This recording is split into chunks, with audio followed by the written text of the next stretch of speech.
Hey everyone, I am very excited to welcome you back to the Calliope Music Review channel. My name is Colin, your host, and this is the Music Canon. Today we are talking about a surprise debut album from the noise rock act Huremic, also known as Parannoul.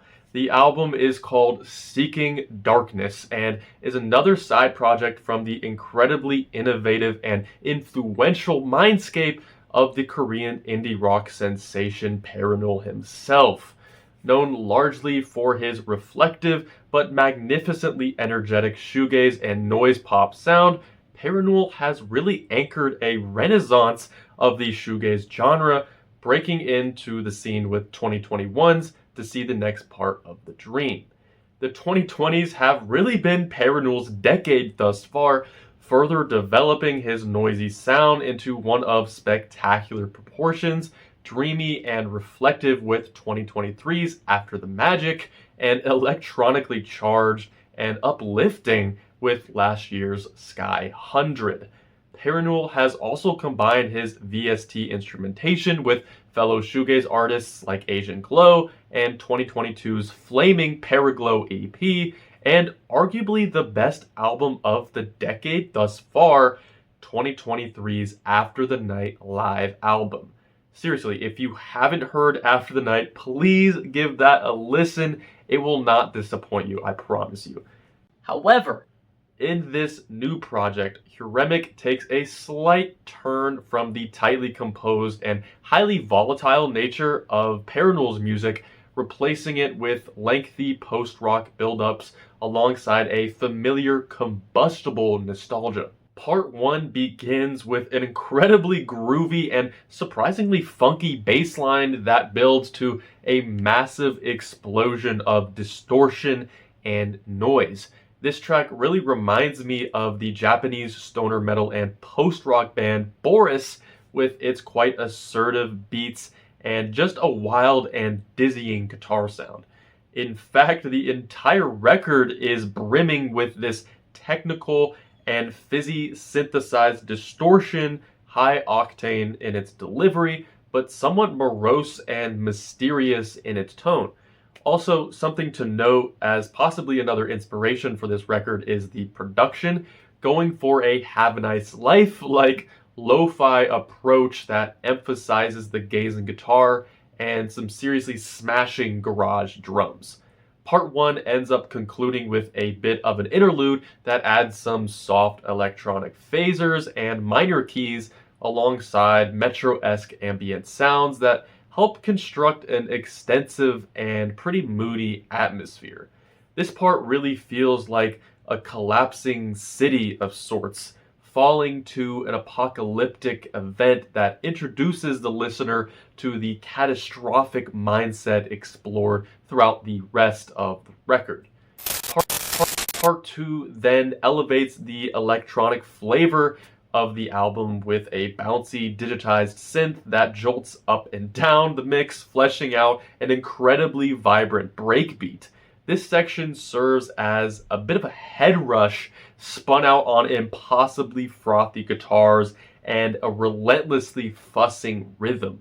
Moving on to part 3, we get a cavernous acoustic guitar that supports a pretty folksy progression of tribal drumming and a distinct Korean fusion environment.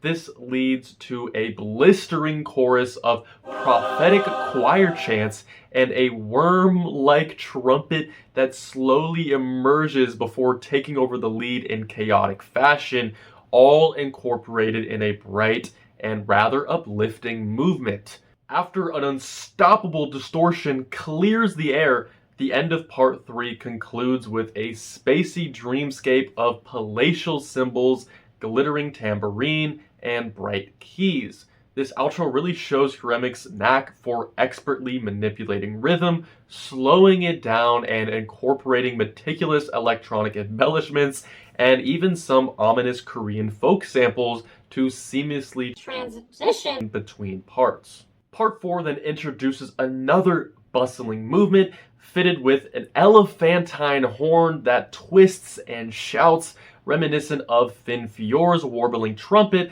during the climax of Parannoul's epic live version of Into the Endless Night.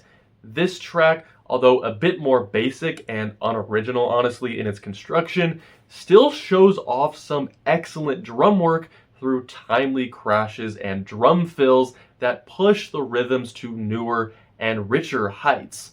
I mean, this record just surges forward, filled to the brim with seething electronics and mangled guitars, swirling and turning the sound into a dense pretzel of cathartic agony unleashed.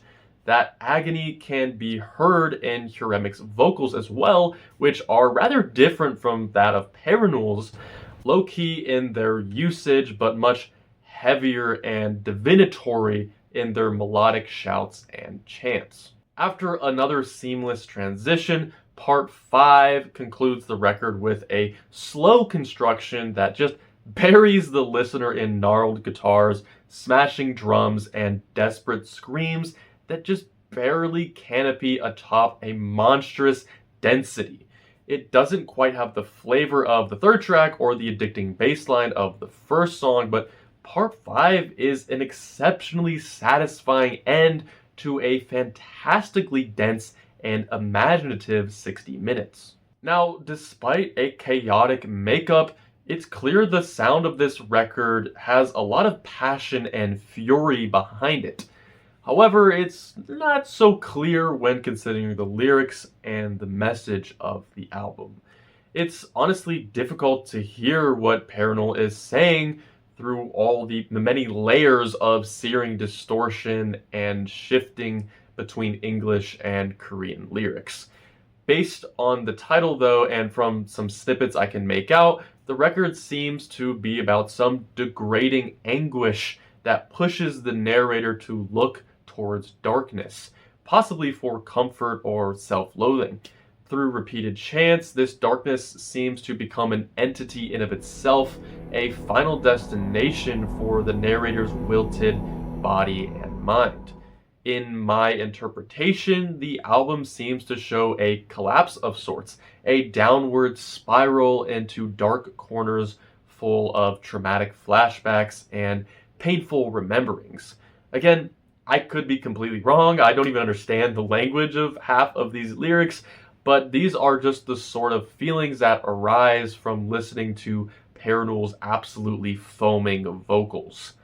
There is one source I found that hints about what the record is really about, and that is Parannoul's website and blog, where he writes that Seeking Darkness was originally made for the NTS radio show, hence the transitions between songs and the exact 60-minute runtime. Parannoul also notes that the tracks actually originally had their own individual titles corresponding to different characters from some Buddhist cartoon I unfortunately wasn't able to track down the name of, but the final track was originally going to be called The Death of Dabe, suggesting the song could be an interpretation of this spiteful monk who, according to Theravada belief, was sucked into Narak, or hell, after trying to kill Gautama, the Buddha. This all goes to say, despite being very vague and nondescript, the conceptual inspiration for the album is there, and those feelings definitely bleed through to the music as well. While this record certainly isn't a truly groundbreaking sound or something that's never been done before, it's a combination of noise, fusion, and experimentalism that supersedes all of its influences into something honestly quite impactful. It has a couple moments where the progressions wander a little, especially on part 4, but in essence, this is a pretty awesome and concise electronically brewed post-rock journey. And for that, I have to excitedly recommend this with a 9 out of 10. Although the album really runs just like one big song, I do think that parts 1, 3, and 5, all the odd number parts, are the best places to go if you're looking to get started with this record. And alright, that will pretty much do it for this quick video. Like I said, this album is awesome, so please give it a listen, but as always, I encourage you to form your own opinion and let me know what you think of this album in the comments below. And as per usual, you can comment any other albums or artists that you would like me to review or cover on this channel. Maybe another surprise album that I don't even know exists yet. Put that in the comments, please. But with that, this has been Huremic, the music canon, and I will see you in the next one.